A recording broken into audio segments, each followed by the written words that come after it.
Hey everyone, it's Allie and welcome to my channel, and today I'm super excited to talk with you about all the books I read during the month of October.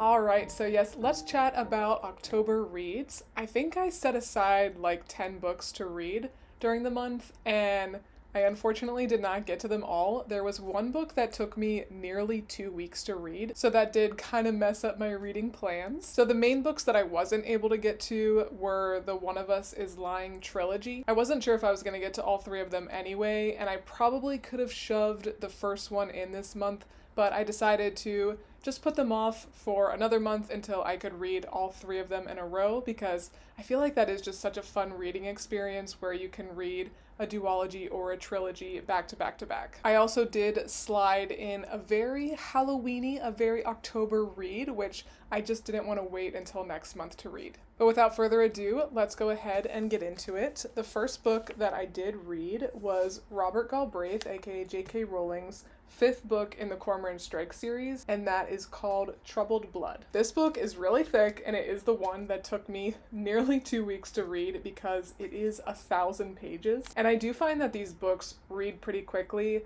but this month was a month where I really did only have an hour or so in the evenings to read.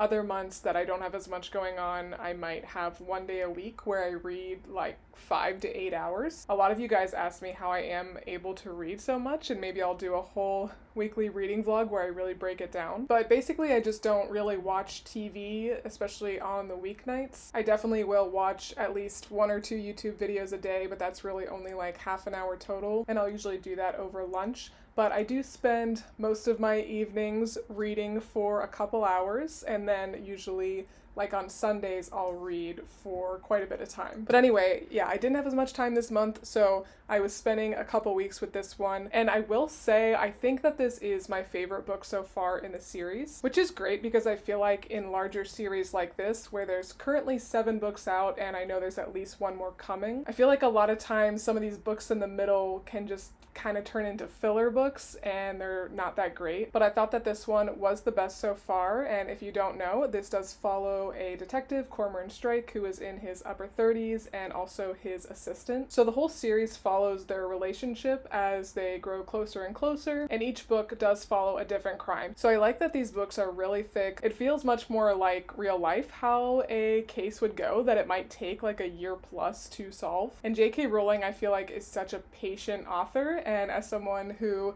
writes themselves, that is something that I struggle with a little bit. I just want to like get through the middle part to the end, but to be a good author you definitely have to spend a lot of time on those middle 800 pages. So this was 5 stars for me. I thought the case was really well developed. I thought it was very interesting, and then I also just liked the growth of the characters. Next up we have the first in a series, and that is Truly Devious by Maureen Johnson. This is a young adult series, and it kind of reminded me a little bit of A Good Girl's Guide to Murder, kind of similar vibes. The main character, Stevie Bell, is sent to this boarding school for kind of exceptional students. Every student is really talented in a certain area. It felt a bit like a Montessori school for high school students. The one guy is an author, another one is a big YouTuber, another person works, I think, with like welding and engineering, things like that. So that's the setting, and then there is a cold case that happened decades and decades before, and Stevie Bell's special talent is detective work. So she goes to the school in hopes that she is able to solve the cold case. So it's mostly following her in real time, but then there are some flashbacks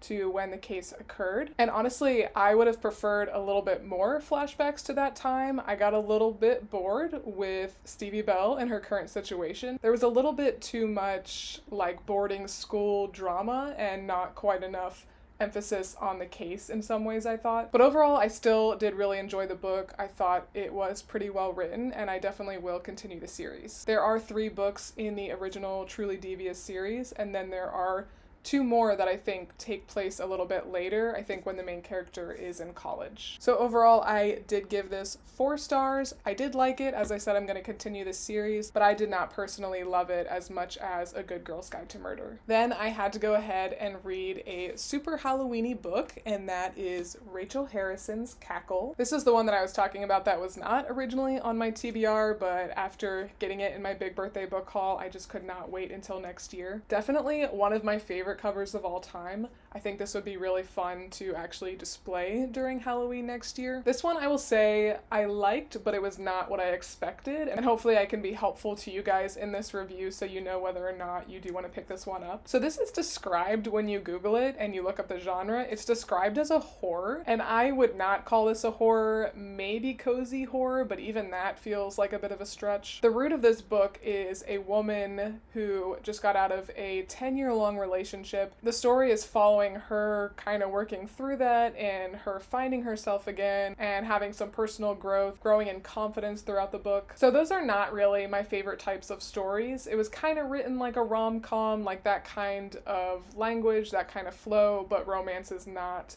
the main core of the story. There are, of course, some supernatural elements woven through it, and the setting was a really cute, small New York town. So I did very much like that. I'm very, very glad that I did read this, but I was hoping for a little bit more suspense, a little bit more of a thriller horror vibe. And like I said, the root of it is just a personal growth story. I'm not mad at all that I read it, and I would recommend it, especially if you like the kind of book that I described. But ultimately for me, this did end up being about 3.75 stars. But thankfully, next came a 5-star read, and that was Stephen King's The Institute. I really never would have guessed it, but I'm very much becoming a Stephen King girly, even though this is only the second book I've read from him. I just absolutely love his writing style, and both The Institute and Fairy Tale, which I read last year, both got 5 stars. If you have also been reluctant to pick up Mr. King's books because you are a wuss like myself, I would recommend trying this one out because it was much more sci-fi, a little bit of suspense than horror. I really would not call this horror whatsoever. So basically the gist of the story is that young Luke Ellis is pretty much a genius, and he gets picked up in the middle of the night. He is kidnapped by this group of people who take him far away from his home, and these people put him in a room that looks exactly like his bedroom back home. There are other kids there are experiments being run on them, the kids start disappearing one by one, and I just found the story so engaging. This is a pretty thick book. It is about 575 pages, and I feel like I just ate this up. I said in my Goodreads review, which definitely recommend following me over there if you're not yet, because I do keep that pretty up to date, but I said it was kind of like Matilda meets Stranger Things meets Maze Runner, and I like all those stories, and if you like those too, highly recommend checking this one out. Also, thank you so much to all of you guys who did recommend Stephen King books for me. I have quite a list, and I think I'm for sure going to be starting the Dark Tower series like early next year. Then I did end up reading 2 books in one day, which definitely helped make up for the Cormoran Strike novel taking me 2 weeks to read. So first up we have Always Lived in the Castle by Shirley Jackson. I had been wanting to read this book for a long time. I was on the lookout for it at library sales and Goodwill, and I was able to snatch it up at a book sale. And this is another cover that I really, really like. I like how when you open it, it's pretty much like a complete picture. So this book was written in 1962, but in some ways it almost feels a little bit older than that. It's very much written in like a good classic kind of way, a good like literary fiction book. So it follows this 18-year-old girl, and you can kind of catch on pretty quickly that she is probably not the most reliable narrator, which I love in a book. She's pretty immature for her age. You know that there's some kind of big trauma that has happened to her and her sister and their uncle.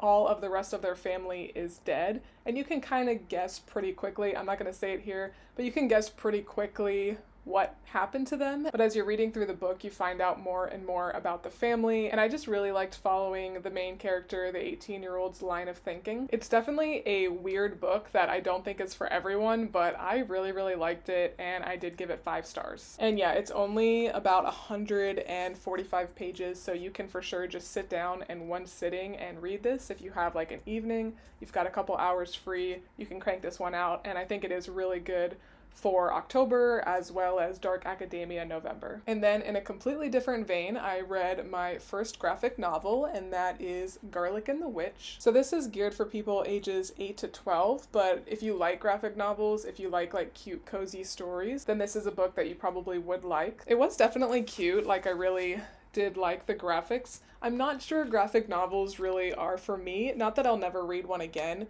but I don't think I'm really going to gravitate towards them. This is one that I think is loved by a lot of people, so take my rating with a grain of salt, but for me this was more of a 3.5. But I think I read this in 20 minutes, so definitely a very quick read. And then last but certainly not least, we have Kristen Hanna's The Nightingale, which I have been wanting to read for years. And honestly, I kind of put it off because I knew it was going to be good. I knew it was going to be emotional. It is a World War II book. And if you can get through a World War II book without crying, then you are something special. Kristen Hanna is a kind of hit or miss author for me. Not necessarily miss, but hit or okay, hit or meh. And I will say her most recent book, The Women, a lot of people absolutely love that book. For me personally, that was one of my least favorite books. I really like The Four Winds as well as The Great Alone. And this one is definitely a top 3. I don't know which of those I could pick as my favorite, but this was 5 stars. So as I said, this is a World War II book. It follows 2 sisters in France, and they have 2 very different personalities, and the book takes you through what they do during the war to survive. It's definitely a very emotional book. It's hard to read at times, but I do love historical fiction, even when it's not the easiest to read emotionally. But if you are looking for a good World War II book, or if you've never checked out Kristen Hanna before, I would recommend giving this a read. But alright everybody, that was everything that I did read during the month of October. Lots of good reads, lots of 5 stars. I'm very excited for all my November reads as well, so if you did miss my TBR video, make sure you do check it out. But let me know what you read during the month of October. What was your favorite? What was your least favorite? Have you read any of the books that I talked about? And if you did like this video, please make sure to give me a big thumbs up and subscribe. It really does help my channel out a lot. Thanks again for watching, and I will see you next time. Bye!